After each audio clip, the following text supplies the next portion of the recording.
हनुमान जी के विषय में आता है बंधुओं कि श्री हनुमान जी महाराज पूरे दिन तो राम जी के संग रहते, लेकिन जैसे ही रात्रि होती तो श्री राम जी कनक भवन में चले जाते, अंतःपुर में अपने प्राइवेट कक्ष में।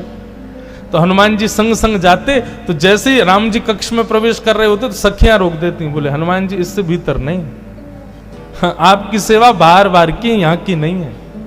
अब सुबह तक प्रतीक्षा करो, रात भर तो श्री राघव जी जानकी जी के संग रहेंगे और दो चार सखियों को सेवा करने का अधिकार है, पुरुष का तो प्रवेश वर्ज्य है भीतर।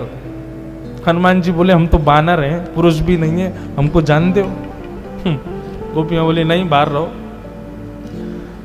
हनुमान जी कुछ दिन तक तो सहन करते रहे, लेकिन एक दिन इतना विरह हुआ, इतना विरह हुआ, हनुमान जी रात भर देहरी पे पड़े पड़े रोते रहे। सुबह सूर्य नारायण से प्रार्थना करने लगे, जल्दी प्रकट हो जाओ ना गुरुदेव भगवान, ये रात अब मुझसे काटी नहीं जा रही है, मैं राम जी को देखे बिना रह नहीं पा रहा।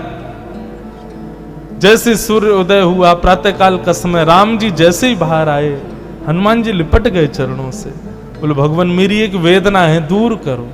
राम जी बोले क्या?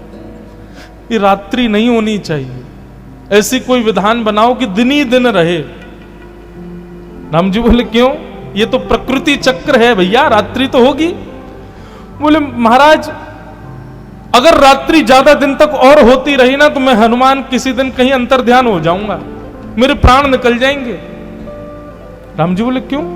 बोले आपके दर्शन के बगैर एक क्षण भी 3 युग के समान लगता है, पूरी रात काटना मेरे लिए कितना कष्टदायी होता है, मैं कैसे बताऊं। या फिर नाथ दूसरा उपाय कि मुझे भी भीतर ले चला करो आप। राम जी बोले देखो बाहर शासन हमारा है, भीतर तो किशोरी जी का है, जानकी जी से आज्ञा ले लो। हनुमान जी गए। मां दर्श बिन दूखन लागे नैन, राम जी को देखे बगैर मेरे नेत्रों में दर्द होता है, पूरी रात मुझसे काटी नहीं जाती, आप मुझे अंतःपुर में ले चला करो ना। किशोरी जी बोली कैसी बात कर रहे हो, अंतःपुर में कैसे आ जाओगे, वहां तो केवल हम और राघव जी और सखियां ही रह सकती हैं। राम जी को एक दिन हनुमान जी को इतनी वेदना हुई, सरजू जी के तट पर बैठ करके हनुमान जी महाराज रुदन करने लगे कि मैं रात कैसे काटूं। अश्रु बिंद जैसे ही नेत्रों से निकल करके सरजू जी में गया, सरजू जी का पूरा जल उष्ण हो गया, गर्म पड़ गया। सरजू जी प्रकट हो गई, प्रकट होकर के बोली हनुमान जी आपका अश्रु बिंद बता रहा है कि आप कितनी वेदना में हो, पर वेदना का कारण क्या है? हनुमान जी बोले राघव दर्शन, रात भर उनके दर्शन के बिना मैं रह नहीं पाता, लेकिन राम जी तो अंतःपुर में जाते और वहां सखियां जाती हैं, मैं अपने प्राण त्यागना चाहता हूं, मैं पुनः जन्म लूंगा, सखी बन के आऊंगा, मैं भी जाऊंगा भीतर, मुझे राम जी के बिना रहा नहीं जाता। तब सरजू जी ने कृपा की और कहा देखो हनुमान जी ऐसा करते हैं, पूरे दिन तो आप हनुमान वेश में रहोगे, लेकिन जैसे सूर्यास्त हुआ करेगा ना तो चंपक लता नाम की सखी का रूप धारण करके आप भीतर प्रवेश करना और रात भर राघव जी को वीणा सुनाया करना। तब हनुमान जी प्रसन्न। हमारी अभी ऐसी स्थिति है ही नहीं है। ठाकुर जी के प्रति तो केवल हमारा ये भाव है, ये केवल हमारी पूर्ति करने के लिए है, ये कमी तो ये पूर्ण, ये कमी तो ये पूर्ण, बस। ये प्रेम भाव जन्य कैसे हो? गोपियां सब कहने लगी नाथ प्रकट हो जाओ ना। पुकारते पुकारते जब गोपियों के नेत्रों से अश्रु गिरने लगे, रुरुदु स्वस्वरम राजन कृष्ण दर्शन लालसा, कृष्ण दर्शन की लालसा में जैसे ही गोपियों के नेत्रों से अश्रुबिंद प्रकट हुए, तभी ताशामाविर्भूत सौरी स्मयमाय मुखाम्बुज पीतांबरधर श्रगवीये साक्षान मन्मथ मन्मथ। पीतांबरी पहन करके रास राशेश्वर श्री राधा रमण लाल समस्त गोपियों के मध्य में प्रकट हो गए। बोलो रास राशेश्वर भगवान की। गोपियों ने जब तक पुकारा ठाकुर जी सुन रहे थे, लेकिन पुकार जब अश्रुबिंद में प्रकट हो गई, ठाकुर जी प्रकट हो गए। बंधुओं यदि कथा सुनते सुनते भगवद याद स्मृति करते करते कभी नेत्र सजल हो जाए तो यही सोचना श्याम सुंदर ने छुआ है आपको। ठाकुर जी स्पर्श करके गए, तभी कृष्ण विरह के अश्रु प्रकट होते हैं।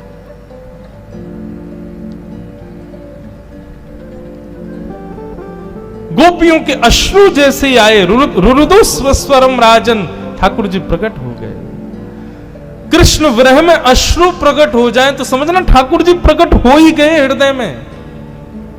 अब ठाकुर जी संग ही हैं। ठाकुर जी प्रकट हो गए, सब गोपियों ने ठाकुर जी को पकड़ लिया, बोले कहीं दोबारा नहीं भाग जाएं। भगवान बोले अरे अरे अरे ऐसे मत करो, हम तो बस परीक्षण कर रहे थे, आपको देख रहे थे, हम कुछ खाने गए थे। गोपियों बोली क्या खाने गए थे? बोले आप सबको जो अभिमान हो गया था ना, उसको नष्ट करने गए थे।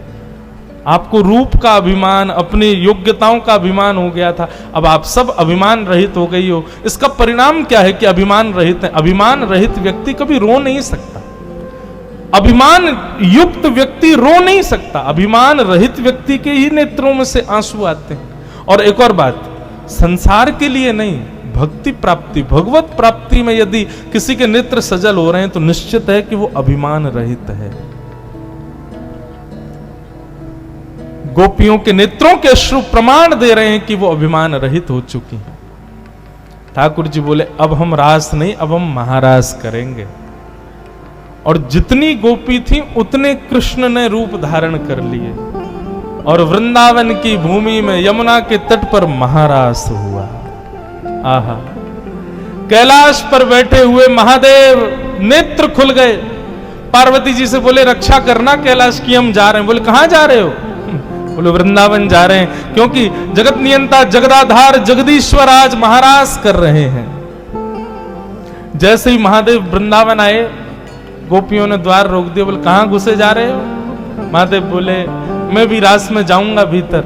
गोपियां बोली भीतर केवल गोपियां और श्री कृष्ण ही जा सकती हैं, कोई और पुरुष भीतर नहीं जा सकता।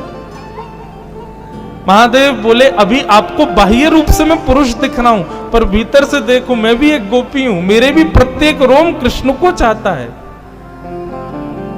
गोपियों ने और अन्नपूर्णा मैया ने महादेव का सुंदर श्रृंगार किया, और श्रृंगार करके महादेव बन गए गोपी। इसीलिए हमारे ब्रज में विराज रहे हैं गोपेश्वर महादेव। बोलो गोपेश्वर महादेव की जय। आहा, गोपी रूप धारण करके श्याम सुंदर वृंदावन में विराजते, महादेव वृंदावन में विराजते। अब यहां महारास हो रहा है बंधु।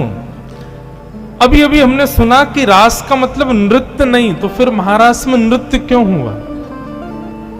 बंधुओं, नृत्य करना पड़े वो नृत्य नहीं, प्रसन्नता इतनी हो जाए कि आप अपने आप को रोक ही नहीं पाओ, पैर थिरकने लग जाए, भुजाएं उठ जाए, उसको नृत्य कहते हैं। कृष्ण प्राप्ति से गोपियां इतनी प्रसन्न हो गई, इतनी प्रसन्न हो गई कि फिर शरीर का जो भाव प्रेम था वो नृत्य के रूप में बाहर आने लगा, इसलिए नृत्य हुआ। घर में कोई बहुत खुशी का माहौल हो जाए तो जो बूढ़े दादा दादी बेचारे उठ भी नहीं पाते, वो भी नाचने लग जाते हैं, खुश हो जाते हैं। ठीक वैसे ही कृष्ण जीवन में आ गए तो इतनी प्रसन्नता हुई गोपियों की कि वो प्रसन्नता ही उनके पैरों के थिरकन में बाहर आने लगी, उनके भाव भंगिमा में नृत्य के रूप में परिणत हो गई। तब महारास में नृत्य हुआ। ठाकुर जी नृत्य कर रहे हैं, गोपियां नृत्य कर रही हैं, हम आप सब लोगों का मन रूपी मयूर भी नृत्य करे इस महारास में। राधा नचे कृष्ण नचे, नाचे गोपीजन। राधा नचे कृष्ण नाचे गोपीजन, क्योंकि मन मेरा बन गया सखीरी पावन वृंदावन। क्योंकि मेरा बन गया सखीरी पावन वृंदावन। हे मन मेरा बन गया सखीरी पावन वृंदावन। हो हमारे भीतर भी यही भाव, श्याम सुंदर हमारे हृदय कुंज में नृत्य कर रहे हैं किशोरी जी और समस्त गोपियों के साथ। इसी भाव से करताल बजाते हुए 2 मिनट गाओ। रास रचो है, रास रचो है, आज यमुना के नारे महारास रचो है। रास रचो है, रास रचो है आज यमुना किनारे महारास रचो है। ओ रास रचो है, रास रचो है आज यमुना किनारे महारास रचो है। रास रचो है, रास रचो है आज यमुना किनारे महारास। बोलो रास रासेश्वर भगवान की।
तट पे कान्हा रास रचावे। वंशी वट पे यमुना तट पे कान्हा रास रचावे। ओ गोपी बन के शंकर आए, गोपेश्वर कहलाए।